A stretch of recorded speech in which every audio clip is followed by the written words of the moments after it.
रात 8 बजे के बुलेटिन के साथ मैं हूं दिव्या और आइए नजर डालते हैं अभी तक की 8 बजे की सबसे महत्वपूर्ण खबरों पर। नमस्कार, आप देख रहे हैं आंखें न्यूज 24 और मैं हूं दिव्या। वहीं विजय कुमार सिन्हा ने भी जननायक कर्पूरी ठाकुर को श्रद्धांजलि अर्पित करते हुए उन्हें एक महान समाज सेवी भी बताया। देखिए, जननायक कर्पूरी ठाकुर ये बिहार के लिए और खास के राजनीति में उन लोगों के लिए एक आदर्श है जो अभाव में अपने प्रभाव को लोगों को दिखाया। उस अभाव को उन्होंने भ्रष्टाचार में बदलने का स्वरूप नहीं होने दिया। आज सबक लेना चाहिए कि कर्पूरी जी के हम शिष्य बनते हैं, अब भ्रष्टाचार में पूरा संलिप्त रहते हैं, अभाव को अपने प्रभाव बढ़ाने में, अपने भौकाल बनाने में, समाज के अंदर सामाजिक सौहार्द को तोड़ते हैं, भय का वातावरण बनाते हैं, सरोकार से दूर हो जाते हैं। आज इनसे ये प्रेरणा लेने की जरूरत है और हर बिहारी को गौरवान्वित करने वाले ऐसे महापुरुषों से बिहार गौरवान्वित होता है। ये एक जाति के नहीं, ये बिहारियों के जननायक हैं और ऐसे लोगों से हम सब आगे प्रेरणा लेकर सामाजिक सौहार्द और बिहार गौरवान्वित हो इस पथ पर आगे बढ़े। विपक्ष भी सर आयोजन बड़े स्तर पर किया है सर, तेजस्वी यादव मुख्य अतिथि के तौर पर रहेंगे क्या? देखिए, मैं साफ शब्दों में कहा कि डॉक्टर बाबा भीमराव अंबेडकर और जननायक कर्पूरी ठाकुर के पद चिन्हों पर आदर्श बनाने वाले लोग इनके व्यवहार, स्वभाव और कार्य को स्वीकारे। जिसने अपने ऊपर कहीं करप्शन का कोई आरोप नहीं लगने दिया, सामाजिक सौहार्द को नहीं बिगड़ने दिया, जाति विहीन समाज, सबका साथ सबके विकास के भाव को लेके आगे बढ़ा, ऐसे लोग ही समाज को स्वीकार होते हैं और महान होते हैं। नमस्कार, आप देख रहे हैं आंखें न्यूज 24 और मैं हूं दिव्या। जननायक कर्पूरी ठाकुर की आज जयंती है। मुख्यमंत्री नीतीश कुमार ने उनकी प्रतिमा पर माल्यार्पण कर उन्हें पुष्पांजलि अर्पित की।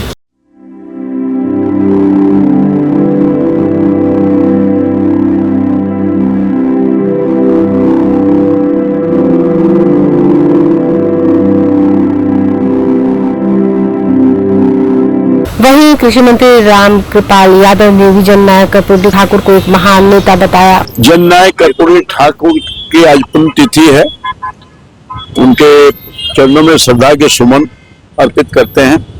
कर्पूरी ठाकुर जाने माने देश के नेता थे, जननायक थे और माननीय प्रधानमंत्री जी ने भारत रत्न से उनको सम्मानित किया। हम सब लोगों के गौरवशाली इतिहास के प्रतीक के रूप में जाने जाएंगे। बिहार की धरती का एक साधारण परिवार का, अति पिछड़ा परिवार का गरीब आदमी जिसने पूरी जीवन गरीबों के उत्थान के लिए, गरीबों के कल्याण के लिए, चाहे पक्ष में रहे हो विपक्ष में रहे हो, सब में जब तक रहे वो काम करते रहे। आज याद उनकी हमेशा है और रहेगी। जब तक आसमान रहेगा, धरती रहेगा, तब तक उनका नाम रहेगा। कर्पूरी ठाकुर को आज हम लोग स्मरण करके अपने आप को गौरवान्वित महसूस कर रहे हैं। मैं चूंकि उनके साथ काम करने का मुझे अवसर प्रदान हुआ है, इसलिए बहुत कुछ मैं जानता हूं जो कुछ शब्दों में कहना मुश्किल होगा। पुनः उनके चरणों में श्रद्धा के सुमन अर्पित करते हैं और उनका थोड़ा गुण हम लोग प्राप्त कर सके, इसके लिए प्रयास करें। जो कर्पूरी ठाकुर कहते थे वो आज कर्पूरी जयंती मना रहे हैं। कर्पूरी ठाकुर जी को जयंती मनाने वाले लोग नाटककार हैं, ये इनके ये छोला बदलने वाले लोग हैं और चूंकि कर्पूरी ठाकुर के नाम लिए बगैर अब किसी का कल्याण नहीं होने वाला है, इसे उन्होंने गाली भी दिया। कर्पूरी जी को याद कर रहे हैं। उनकी मंत्री अशोक चौधरी ने कहा कि जननायक कर्पूरी ठाकुर सामाजिक व्यक्ति थे और उनकी जयंती पर उन्हें नमन किया जा रहा है। कर्पूरी ठाकुर जी समाजवाद के और सामाजिक क्रांति के, जिसको बोलते हैं हम लोग कि लंबे समय से पेरियार साहब ने जिस बात की वकालत की, जिसकी जितनी आबादी उसकी उतनी हिस्सेदारी, कि बड़े भारी एडवोकेट थे और वो चाहते थे कि बड़ी आबादी जो लंबे समय से हाशिए पे पड़ी है उसको मुख्यधारा में जोड़ने का काम करो। बहुत से उन्होंने ऐसे, जब मुख्यमंत्री रहे तो उन्होंने जबकि बहुत ही जिसको बोलते हैं अति पिछड़ा परिवार से आकर के भी उन्होंने ऐसे ऐसे साहसिक निर्णय लिए जो आने वाले समय में जो प्रदेश का मुख्यमंत्री हुआ उसके लिए उन्होंने दिशा और दशा दिखाने का काम किया। बड़ा आयोजन आज कर रहा है कर्पूरी ठाकुर का, कर्पूरी जी का आयोजन करना तो सबका, अब तो क्योंकि अति पिछड़ा का इतना ज्यादा वोट है और सबको लाइन लगाने तब तो सबे को सब नजर आ रहे हैं। लेकिन जिस तरह से माननीय नेता नीतीश कुमार जी ने जननायक कर्पूरी ठाकुर के जो विचार थे, जो उनका सपना था, उसको आगे बढ़ाने का 20 साल में काम किया। 15 साल में लोग क्या किए? अभी तो जयंती वोट के लिए मना रहे हैं। बिहार का दुर्भाग्य है कि अच्छे मुख्यमंत्री मिले हैं। ये बिहार का दुर्भाग्य है, एक कठपुतली मुख्यमंत्री मिले हैं, जहां सरकार में जनप्रतिनिधियों की नहीं बल्कि भ्रष्ट चंद अधिकारी की जा रही। समाचारों में वक्त हो चला एक छोटे से अंतराल का। पटना में कई वर्षों से शिक्षा में अहम योगदान दे रहा है Gyansthali high school Alamganj Patna city, जहां 10वीं और 12वीं की बोर्ड परीक्षाओं में 100% अंक प्राप्त कर रहे हैं बच्चे। एक ऐसा स्कूल जहां न केवल होती है पढ़ाई बल्कि साथ ही साथ होती है कल्चरल एक्टिविटी, स्पोर्ट्स एक्टिविटी से जुड़े गेम्स, मैथ ओलंपियाड से लेकर साइंस ओलंपियाड, जहां बच्चों के लिए स्कूल कैंपस अत्याधुनिक सुविधाओं से लैस, छोटे बच्चों के लिए वाहन और ट्रांसपोर्ट की विशेष सुविधा। तो देर किस बात की, आज ही कराएं अपना नामांकन Gyansthali high school Alamganj Patna city में, जहां नामांकन की प्रक्रिया जारी है। संपर्क करें पुलिस चौकी Alamganj main road near Alamganj थाना पटना बिहार 800007। ब्रेक के बाद आपका फिर से स्वागत है। नमस्कार, आप देख रहे हैं आंखें न्यूज 24 और मैं हूं दिव्या। विधानसभा सत्र के 11वें दिन मनेर से राजद विधायक भाई वीरेंद्र ने एक बार फिर बड़ा बयान देकर सियासी हलचल तेज कर दी है। उन्होंने कहा कि माहौल खराब करने की कोशिश की जा रही है। कर्पूरी जयंती को लेकर भाई वीरेंद्र ने कहा कि इसकी परंपरा लालू प्रसाद यादव और राष्ट्रीय जनता दल ने शुरू की। उन्होंने दावा किया कि असली वारिस वही होता है जिसकी गोद में अंतिम सांस ली जाती है, और यह भी जोड़ा कि कर्पूरी ठाकुर ने अंतिम सांस लालू यादव की गोद में ली थी। उनके मुताबिक जो लोग पहले गालियां देते थे वही अब कर्पूरी ठाकुर की जयंती मनाने की बात कर रहे हैं। देखा देखी और नकल है। आरक्षण के मुद्दे पर भाई वीरेंद्र ने दो टूक कहा कि ईबीसी के आधार पर 85% आरक्षण लेकर रहेंगे। इसके लिए वे सड़कों पर उतरेंगे, जेल भरो आंदोलन सहित इस तरह के संघर्ष के लिए तैयार है। वहीं सदन के अंदर बाहर रामविलास पासवान के नाम पर हो रहे धरना प्रदर्शन और माफी की मांग पर तंज कसते उन्होंने कहा, माफी कौन मंगवाएगा? वही लोग जिन्होंने कल रामविलास पासवान की मूर्ति तोड़कर बाहर फेंकवा दी थी। ये सरकार का अपना ये है, सरकार उस पर हम क्या उस पर बोले, पर सरकार का निर्णय लेना है। वाम दल कह रहे हैं कि माइनॉरिटीज को टारगेट किया जा रहा है। आज तो मना रहे हैं हम लोग कर्पूरी जी की जयंती, और हमेशा हम ही मनाते हैं। जो कर्पूरी जी को गाली देता था वो भी आज मनाने का लिए तैयार है। दिवस हम लोगों ने कर दिया है, और भारत रत्न हम ही लोग ने मांग किया था, भारत रत्न भी उनको मिला। जेडीयू को लेकर कह रहे हैं कि हम लोग असली वारिस हैं।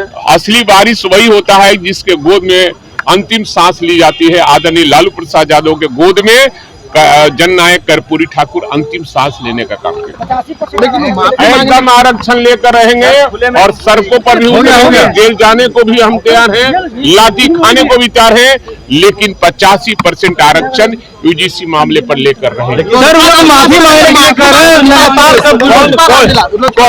जो कल तक रामविलास पासवान जी का मूर्ति को तोड़ने वाला माफी मंगवाएगा? रामविलास पासवान जी वो एक विधायक नहीं था, तो आदरणीय लालू प्रसाद यादव ने उनको राज्यसभा में भेजा था गरीबों का आवाज उठाने के लिए। अगर कोई मामला होता है, आज गांधी जी नहीं है हमारे बीच, महात्मा गांधी, देश की आजादी में अहम भूमिका उनकी रही है। अगर आज कोई कहता है कि बेचारे गांधी जी रहते तो ऐसे नहीं होता, वैसे तो बेचारा सब।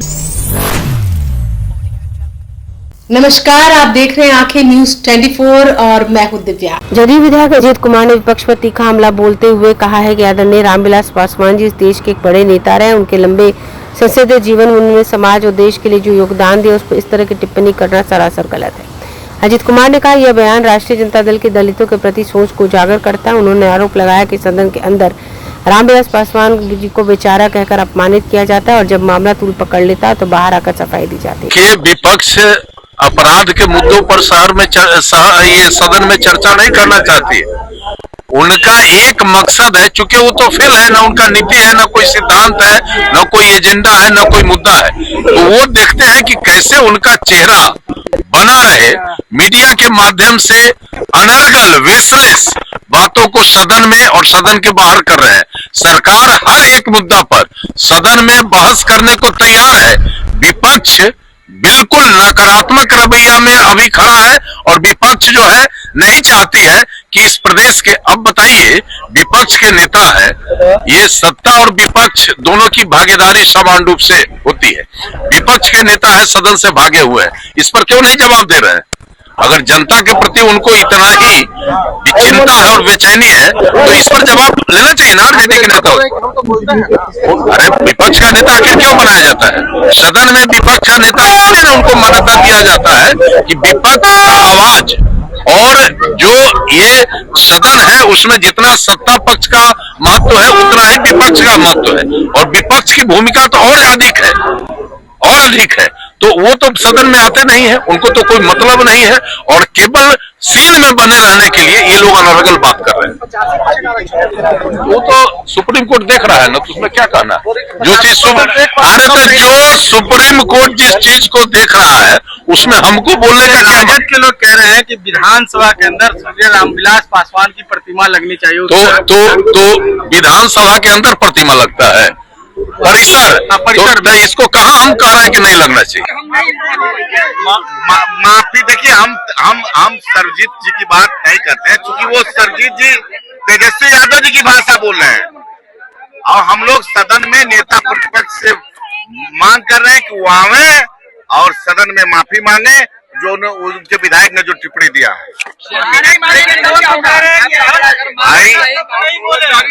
जिस दिन तेजस्वी जी आएंगे उस दिन पता चलेगा।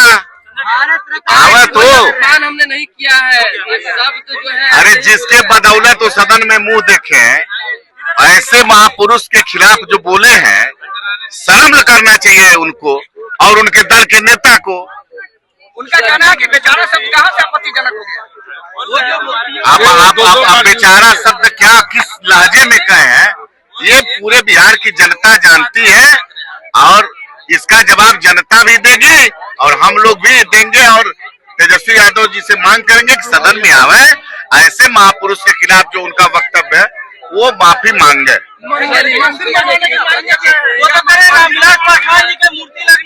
अरे भाई, अब सुर बदल रहे हैं, कल से सुर बदल रहे हैं। जब विरोध हो रहा है उनका, गांव-गांव में विरोध हो रहा है, तब से सुर उनके बदल रहे हैं। वो हमारे नेता उनके मोहताज नहीं है। आप पहले दिन मूर्ति की बात किए थे, छोड़िए। देखिए, वो दल की उनकी संस्कृति है, उनके दल वाले लोग ऐसे ऐसे महापुरुष को नया कोई थोड़ी ना अपमान किया है, हमेशा अपमानित करते हैं। उनकी ये संस्कृति है, उनकी यह संस्कार है।